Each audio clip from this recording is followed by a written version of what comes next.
Hey everyone, welcome back to Brick System Brothers. Let's talk about Café Corner. So I want to start off by saying that I did not build an exact 100% complete, authentic Café Corner. Instead, I wanted to balance the expense of the parts that are harder to find, staying true to the original set, where some things are compromised, and some things I did actually hunt down a specific piece instead of making a replacement. So you will see those throughout the build, and that was intentional. So there's that about the model. There's a couple of color changes, but mostly part changes. So I kind of want to walk through that, talk about what I ended up changing, what I still haven't completed. There's a few things on the model that are still in progress. You'll see those throughout as well. This will kind of be a review of Café Corner, but I think I want to focus more on the specific direction that I took with this rebuild of a set, kind of getting it parted out, collecting the pieces individually from scratch, and using the online manual to build Café Corner. I think a good place to start is with the entranceways, particularly our front door here. And this is the correct front door. I call this the 6-pane style. So it's similar to the side door, which is also correct and expensive, where it has this outer frame and a kind of this glass insert. But the front door has additional dividers molded into the frame that give it more of a paned look. So there's kind of these 6 different rectangles that are all part of the mold detail on this door. The black one was used in a few different sets, but of course being part of Café Corner and somewhat exclusive during its time of production means it is kind of an expensive piece. Personally, I sourced this from a hobby store a couple years ago. They were actually selling out of their stock before they closed down, and were willing to let me put specific specialty pieces in with bulk. I got a little bit lucky with going in at the right time to make that purchase and ended up with this door a few years ago now, but to buy on Bricklink is going to be somewhat costly. Same story with the light gray single pane door. Kind of a costly door, maybe not quite as exclusive as the one with the black panes, but its use in Café Corner has kind of determined a price steadily either holding steady or increasing over the years. And this is something I actually find in my bulk buys.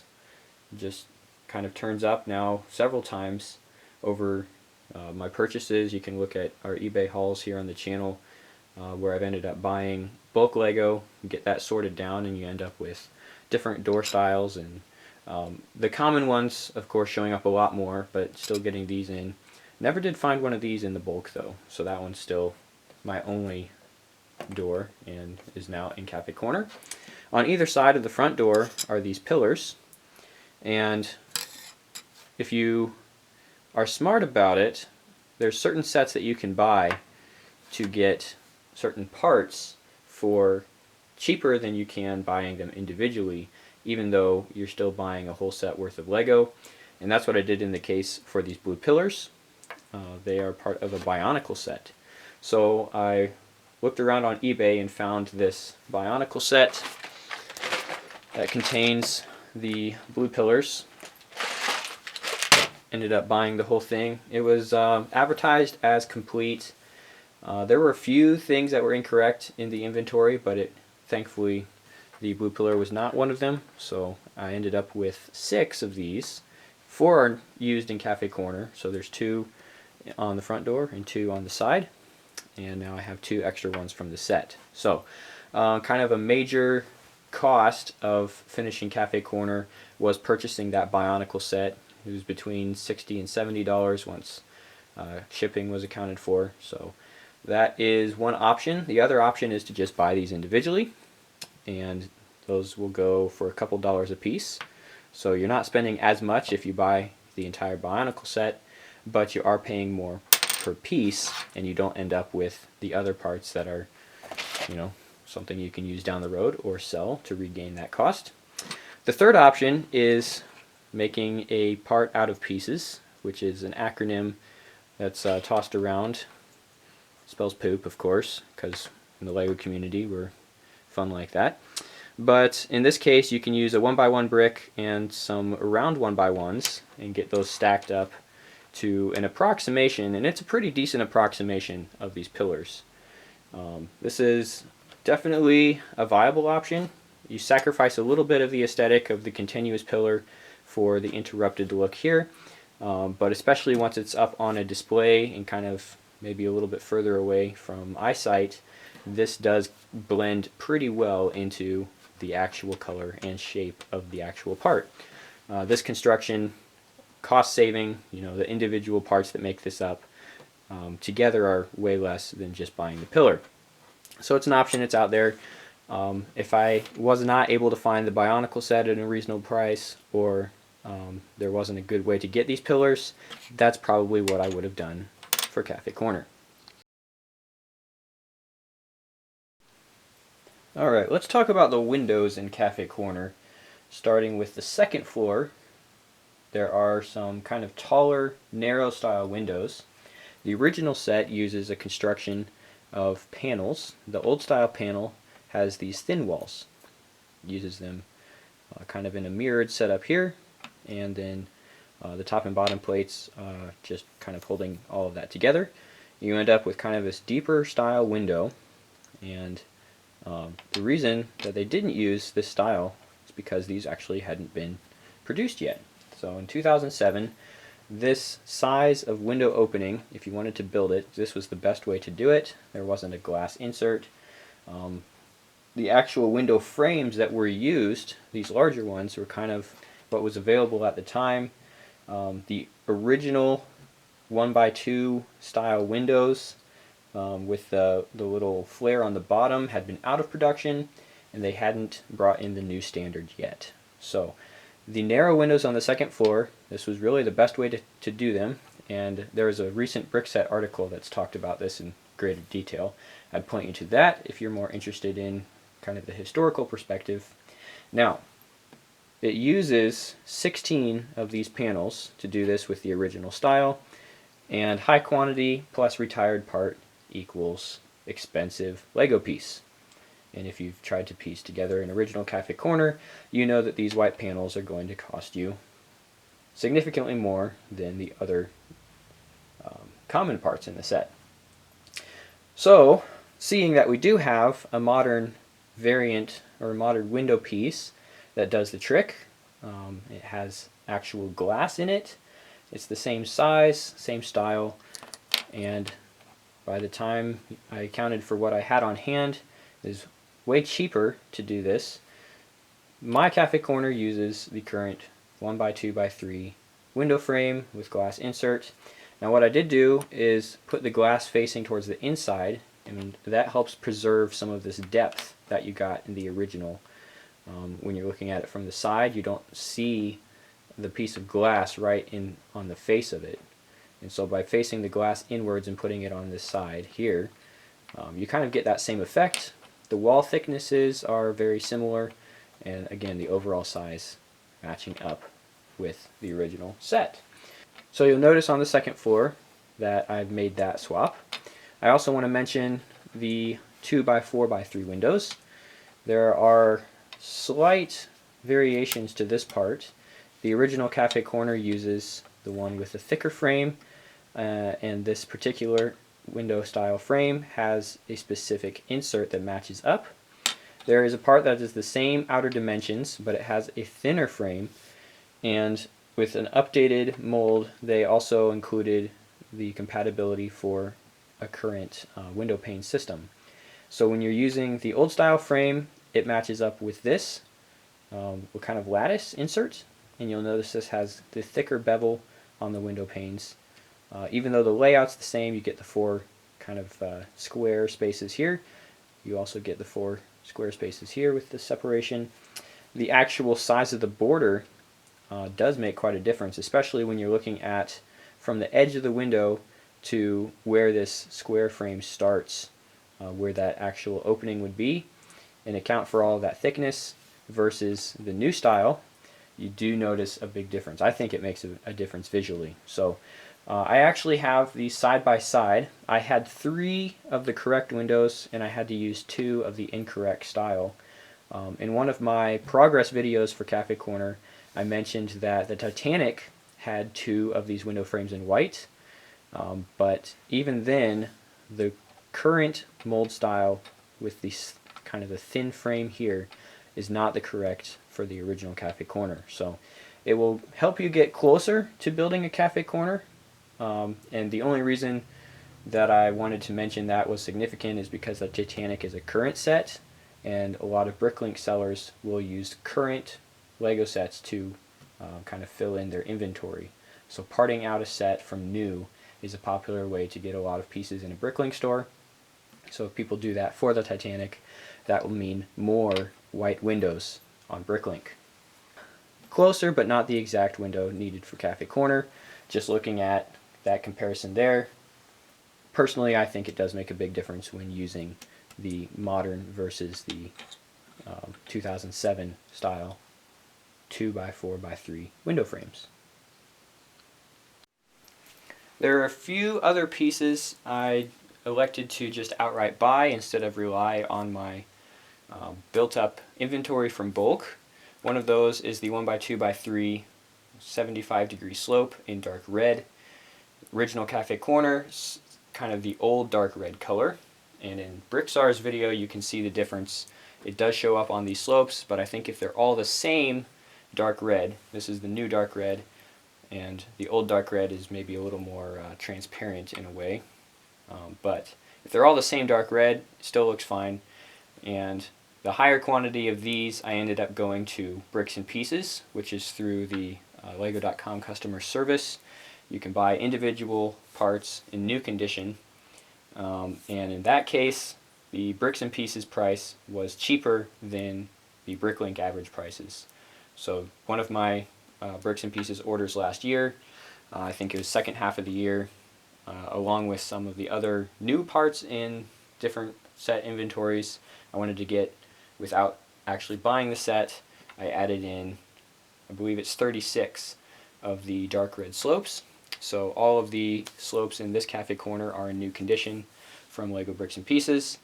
Total cost for all the slopes was maybe $4 to $5. I do not remember the exact price for the individual one, but something that I didn't have that quantity of in my stockpile. Otherwise, for the rest of the set, I pretty much relied on the pieces that I have acquired over the years in bulk purchases. And like I've talked about so far, that has resulted in some compromises, specifically with the window frames, because I do not have enough of a certain part. Colors, were able to do all that correct in terms of using old light gray versus the new light gray, also known as light bluish gray. So turntables in light bluish gray, notoriously expensive piece, but something that I have acquired through bulk hauls over the past 3 to 4 years. And in that case, the specific bulk quantity of Lego that I bought included some of these high dollar parts, and by doing that division, working through like I've talked about before, you get an average price that is closer to 1 or 2 cents for these pieces that are actually worth $10 to $20 in used condition.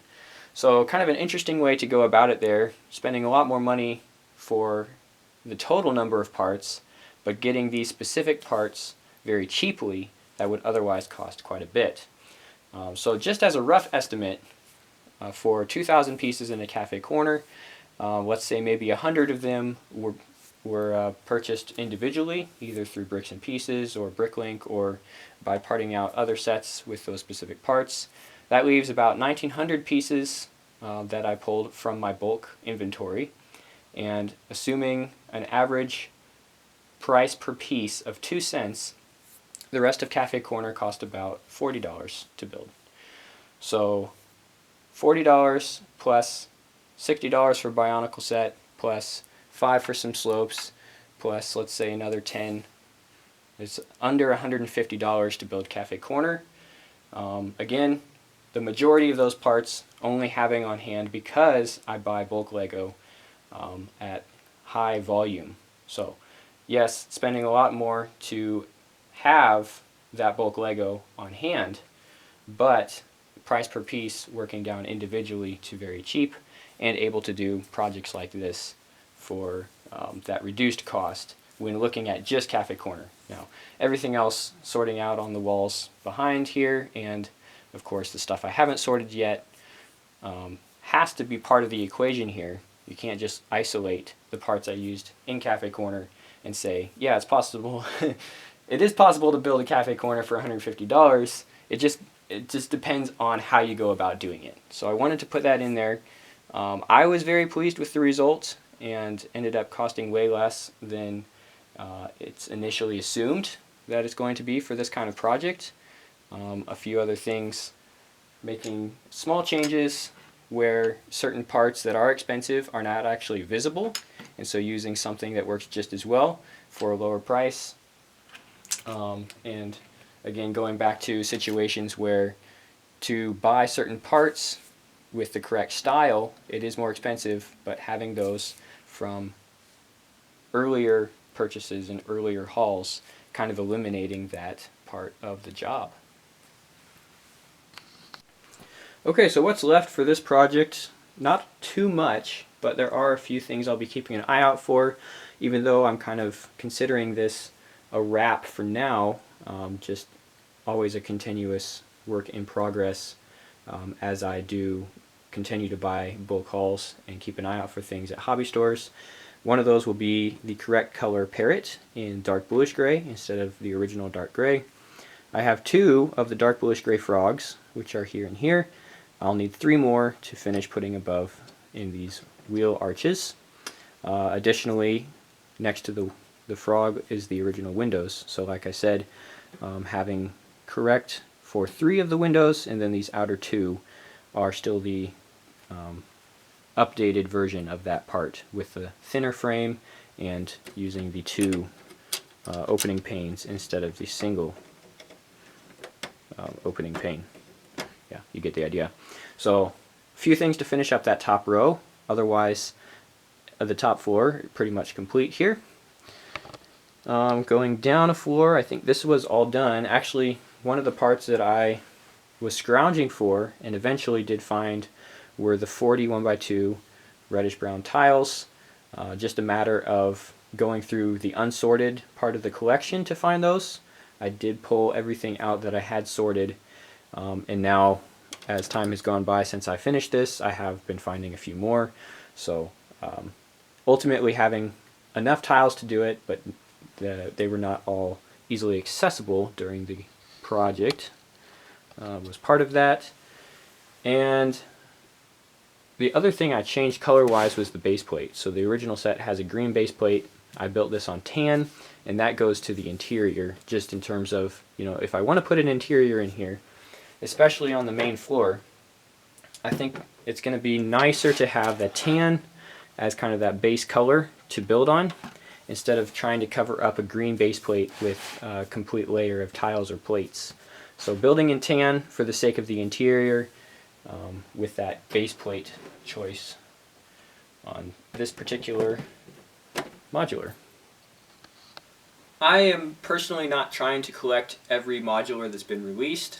In fact, the current modular out this year is the Boutique Hotel. I think that actually has a lot of references to the original Café Corner set. It's a corner modular. It is a hotel. Café Corner is also at least partly a hotel, as advertised by the sign here. So the modular line is ongoing, but something that I'm not buying every single one of. Just a balance for me of, I have this budget for Lego. I want that to go more towards the bulk loose pieces. I feel like I can do more with what I buy in bulk than what I can buy as a set. And by the time you look at value and all that, just personal preference. Everyone has a slightly different approach to collecting Lego. But Café Corner, I think, does represent more than just a modular building. It was the first one released in the series. As an idea, as a concept, it was kind of a new direction for the Lego group. One of the first models that actually had an older target audience in mind. And prior to these kind of sets, the portfolio was really saturated with sets for kids. more as a toy, not as much as a collectible. So I think there is plenty of history now with Café Corner, looking back through the years, looking at the success of the modular theme, and it's really just built one thing after another into a pretty decent legacy within the LEGO community. So having a Café Corner project, not particularly going out and buying the original set, but using the parts I had on hand, making a few purchases to find that balance that I wanted to have in this set has been a lot of fun, and the result here before you can see is Café Corner in its DNA, if not an exact 100% original copy. Just talking about different parts that you can swap in and out, there are a couple ideas I had as I was building this. You know, certain constructions in here. The whole reason that the turntables are used is to help lock in this 45-degree portion of the build. And I think if there are ways to do that without the use of turntables, that would be an improvement for a lot of people. Looking at that particular color being used down here because it's actually visible and you're wanting that to look nice. Some of them are actually hidden, so underneath this tower is a turntable. In the original set it is light bluish gray. In a parted out set it can be any color because it is hidden. So in the future, possibly looking at alternate solutions to those construction methods, and not just saying, you know, we can tile it here, it doesn't need to be locked in, but actually finding a solution that is still rigid and uses that strength without using a turntable. So might be something worth looking at down the road, but I did want to get a video about the completed Café Corner done and talking a little bit about overall the approach that I had for this project. So there you go. If you enjoyed, please do subscribe to the channel and continue with the support. It is appreciated very much. But that is all I have for today. Thanks for watching, guys, and we'll see you next time on Brick System Brothers.